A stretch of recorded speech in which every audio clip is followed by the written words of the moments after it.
आज फिर से लालू और राजद के द्वारा बिहार कलंकित हुआ है, बिहार बदनाम हुआ है। पटना हाई कोर्ट में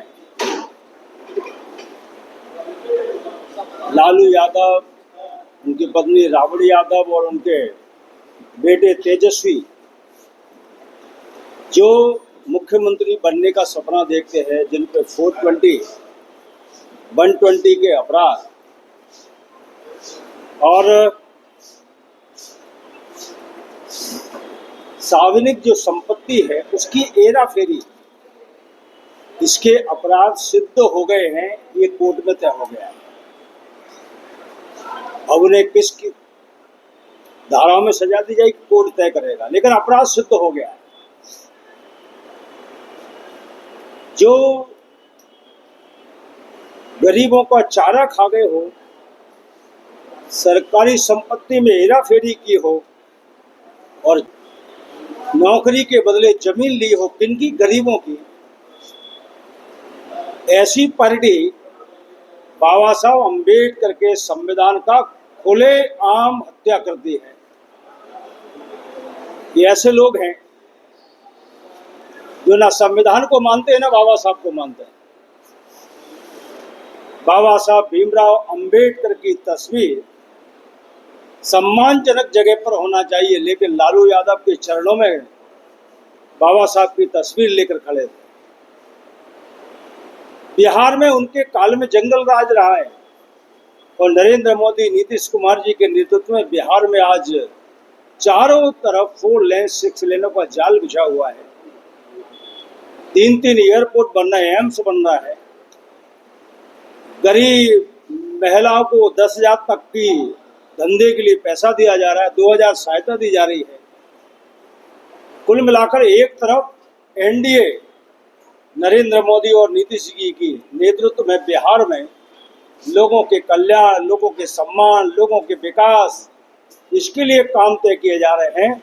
और दूसरी ओर राजद के मुखिया, राजद का पूरा कुनबा भ्रष्टाचार और घोटालों में लिप्त होकर बिहार को बदनाम कर रहा है। मित्रों, ये राजद किस पार्टी से मिली हुई है? कांग्रेस पार्टी से। ये राजद किस गठबंधन में है? ममता बनर्जी के गठबंधन में, इंडी गठबंधन में। परसों हमारी एक दलित बहन का सामूहिक बलात्कार ये पश्चिम बंगाल में हुआ है।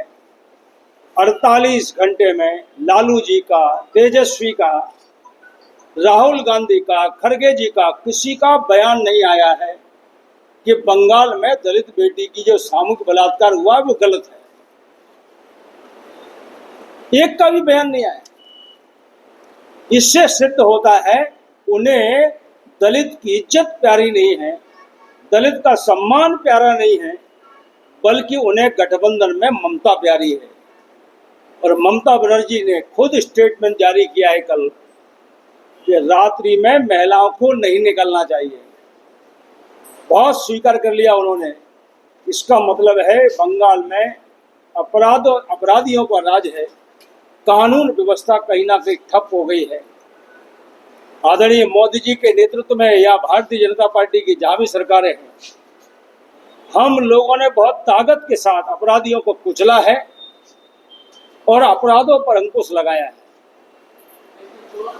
बाबा साहब भीमराव अंबेडकर के सम्मान को लेकर 5 पंचतीर्थ बनाने का काम भारतीय जनता पार्टी ने किया है। 60 साल में कांग्रेस ने अंबेडकर जी के नाम से एक भी बड़े भवन का नाम नहीं रखा, लेकिन दिल्ली में 15 जनपद पर 192 करोड़ का डॉक्टर अंबेडकर इंटरनेशनल सेंटर बनाने का काम भारतीय जनता पार्टी मोदी जी ने किया है। 100 करोड़ का राष्ट्रीय स्मारक जहां उन्होंने अंतिम सांस ली, वो निर्माण भूमि पर बनाने का काम किया है।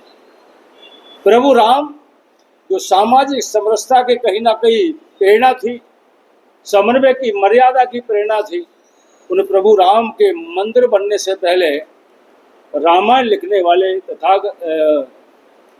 महर्षि वाल्मीकि के नाम से 3,500 करोड़ का एयरपोर्ट बनाकर तैयार कर दिया। मध्य प्रदेश में बाबा साहब अम्बेडकर के नाम से हमने तीर्थ स्थल बनाया है। संत रविदास जी के नाम से मध्य प्रदेश के बड़तुमा में 12.5 एकड़ में 101 करोड़ का रविदास मंदिर बनकर तैयार हो रहा है। 80% काम हो गया है। मोदी जी ने पिछले साल 2 साल पहले उसका शिलान्यास किया था। गरीब कल्याणकारी योजनाओं के माध्यम से हिंदुस्तान के दलित, आदिवासी, पिछड़े, अल्पसंख्यकों को लगभग 35 से 40% योजनाओं का लाभ मिल रहा है।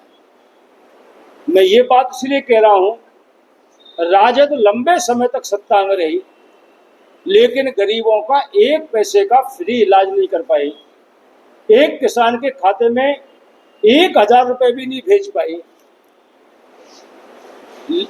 लेकिन भारतीय जनता पार्टी स्वास्थ्य की गारंटी भी लेती है आयुष्मान के माध्यम से, किसान के खाते में ही पैसे भेजती है, महिला को भी सशक्तिकरण करने के लिए काम करती है। तो भारतीय जनता पार्टी का उद्देश्य है सबका साथ, सबका विकास, सबका विश्वास, और इसके साथ विकसित भारत, और विकसित भारत के साथ विकसित बिहार। लेकिन राजद और कांग्रेस इस बिहार में झूठ बोलकर, यानी कि घुसपैठियों को वोट के आधार पर और झूठ बोलकर, षड्यंत्र करके बिहार में सत्ता काबूज करने के लिए ऐसे लोग जिन्हें पटना हाई कोर्ट अपराधी मान रही है, घोटालों में, चोरी में और षड्यंत्र में, मुझे लगता है अब की बार एनडीए की गठबंधन की सरकार 2/3 बहुमत से ज़्यादा सीटें लेकर इस बिहार में आने वाली है। क्योंकि हमारा उद्देश्य है महिला का सम्मान, दलित आदिवासी का सम्मान, उनका उत्थान और बिहार का विकसित बिहार बनाना, ये हमारा उद्देश्य है। इतनी सी बात मुझे कहना थी। धन्यवाद।